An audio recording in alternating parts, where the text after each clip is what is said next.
Sabrina Carpenter short and sweet album review. Let's chat about it. Hey friends, what's going on? John here from What's Spinning here tonight to chat about this latest album from Miss Sabrina Carpenter, singer, songwriter, actress. She has been also slowly putting out music for the last couple of years or so, and I'm gonna be honest, her music hasn't actually been for me up until this point. While she has dropped some alright singles from time to time, I don't know, Sabrina's music to me has always been a little bit too polished, a little bit too clean, with not a lot of edge to spare. And that's fine if it's done right, but more times than not, honestly, I just felt like a lot of her stuff was kind of faceless.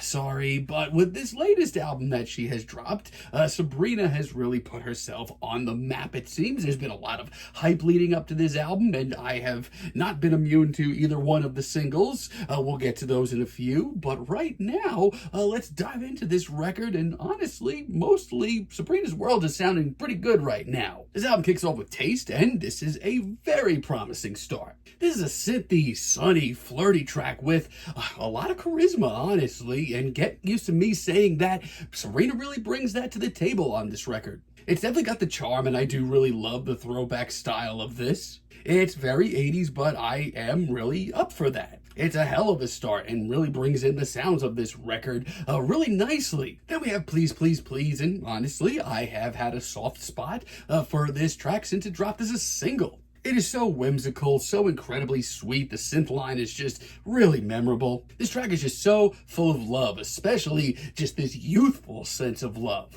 And much like a lot of this record, it's got some serious sass to it. I definitely get the hype. I really do love good graces as well. This is just so smooth. I mean, give me all the throwback synths you got. I mean, speaking of that, the synth line on this track, once again, is very memorable. And her performance, once again, is something to definitely take my hat off to. She is absolutely oozing charisma for most of this record. It honestly might just be my favorite deep cut here. Sabrina, honestly, if anything on this record has personality to spare, and that's something I always love to hear. Sharpest Tool, also really interesting. This one almost gets us to a pop country sound. It's very upbeat and blissful, very breezy riff too. However, it's once again her personality, her performance that really makes this track a winner for me. And this track progresses really nicely as well when it gets a little bit more upbeat, a little bit more oomph in its step. It actually comes off really classy. It's another very good deep cut, as is Coincidence. This is actually one of my favorite tracks here. And I will say this, a lot of these tracks border on the line of, a very classy pop track, but also one that could have gone horribly wrong. But on a track like this, Sabrina wins me over with sheer passion. It's impressive. This track is one of the catchiest here by far. This hook is money.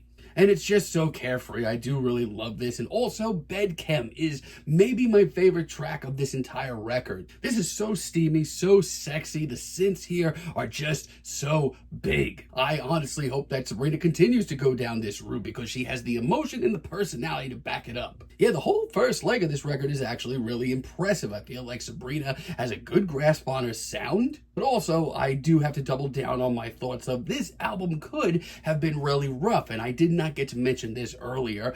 She is working here with the pop mastermind that is Jack Antonoff, and honestly, his presence is felt over a lot of this record, that retro sound, the big synth. But it also leads to moments like Dumb and Poetic, where I'm just sitting here kind of shrugging. This is tragically rough. Sabrina very quickly goes from one of the freshest new faces in pop to a Cheap Taylor or Lana ripoff. And she has dominated this record with heart and passion and personality, charisma as well. None of that seems to show up here. It's also a major downfall in the songwriting department, but at least her heart was into this. I mean, towards the end of this track, it really does pick up as far as the passion goes. It's not the worst track here. No, that would definitely be Slim Pickens. Now, there's been a subtle, very subtle nod to the poppier sides of country music on this record, but this is the most glaring one, and I'm just really not that excited by it. I hate to be this guy, but as far as her vocal style goes, I just not really am into it on this kind of instrumental. It's pretty damn nightmarish, and Lie to Girls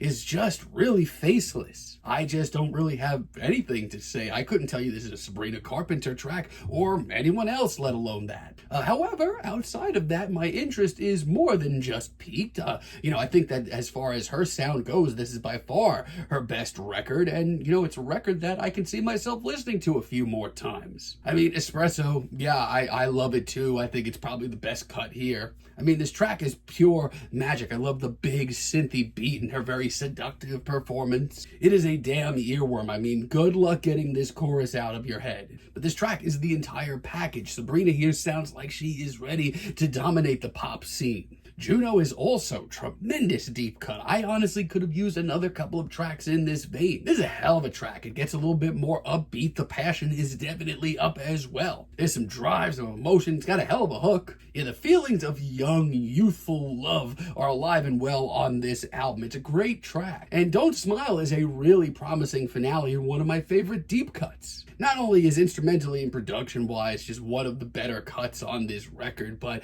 this is a serious statement. It's a really empowering, emotional cut, and it really does wet my whistle and make me really excited to see what she does next. So overall, first off, the obvious, this is, I think at least, her best album to date. That Jack Antonoff magic leads to some pretty great sounds here. The synths are big, the performances are charismatic. This whole album just has such a flirty, fun feel to it. Now, there are times where this record goes from really fresh, really fun, really carefree to genuinely faceless very, very fast. So look out for that. Look out for those moments and look out for the future. If she does continue to go down this sort of poppier country route that we heard a little bit of on this record, could be rough goings. But if she really doubles down on what she's doing for most of this record, definitely the sky's the limit. I'm feeling a light 7 on this record, but let me know what you all think down below. If you liked the video, be sure to give us a like, give us a subscribe, and let me know down below what you would like for me to chat about in the future.